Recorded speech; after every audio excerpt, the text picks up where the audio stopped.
আজ অসমেৰ শিক্ষা বিভাগে ৫,৭৫৪ জন প্ৰাৰ্থীকে নিয়োগপত্ৰ প্ৰদান কৰবে ৰাজ্য সৰকাৰ।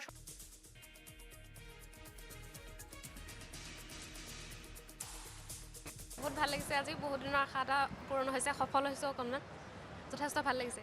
মামাক বহুত ধন্যবাদ জনাইছোঁ, মানে যে ইহঁতৰ ইমানদিনীয়া এটা সপোন পূৰণ হৈছে আজি, সেইকাৰণে মানে আমাৰ চবৰে বহুত বেছি ভাল লাগিছে। পঢ়িব লাগে, মুঠতে চাকৰি পাই যাব আৰু। প্ৰধান শিক্ষকৰ নিযুক্তি হ'ব আজি, হাইস্কুলৰ প্ৰধান শিক্ষক, তাৰ কাৰণে আহিছোঁ। মেৰিট বেচিছত আজিকালি চাকৰি হয়, কেৱল ল'ৰা ছোৱালীবোৰে পঢ়িব লাগে ভালদৰে, আৰু ল'ৰা ছোৱালীবোৰত এইটো আত্মবিশ্বাস আহিছে বৰ্তমান। তেওঁলোকে ভালদৰে পঢ়িলে যে চাকৰি পাব, এইটো বিশ্বাস আহিছে, আৰু এইটো চৰকাৰখনৰ কাৰণে আহিছে। যথেষ্ট আমি ধন্যবাদ দিছোঁ। ময়ে নিজে ভবা নাছিলোঁ যে ইমান মানে এটা আজি হাইস্কুলৰ প্ৰধান শিক্ষকৰ পদটো পাম বুলি।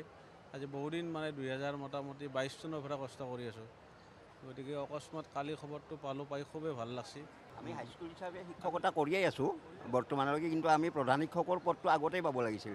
মই ধৰক ইনচাৰ্জ হেডমাষ্টাৰ হৈ আছোঁ 2018 চনৰ পৰা। তাৰমানে আপোনালোকৰ লগত ন্যায় হৈছে এইটো বয়সতো?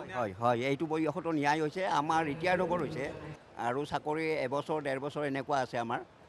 এই সময়তে যে আমি প্ৰধান শিক্ষকৰ এই যিটো সন্মান, এইটো আমাৰ কোৱালিফিকেশ্যন থকাৰ পিছতো, আমাৰ যিটো জেনুইননেছ থকাৰ পিছতো আমি ইমান বছৰ বিভিন্ন কাৰণত পোৱা নাছিলোঁ। নিযুক্তি প্ৰক্ৰিয়া যিটো পদক্ষেপ, এইটো বহুত ভাল।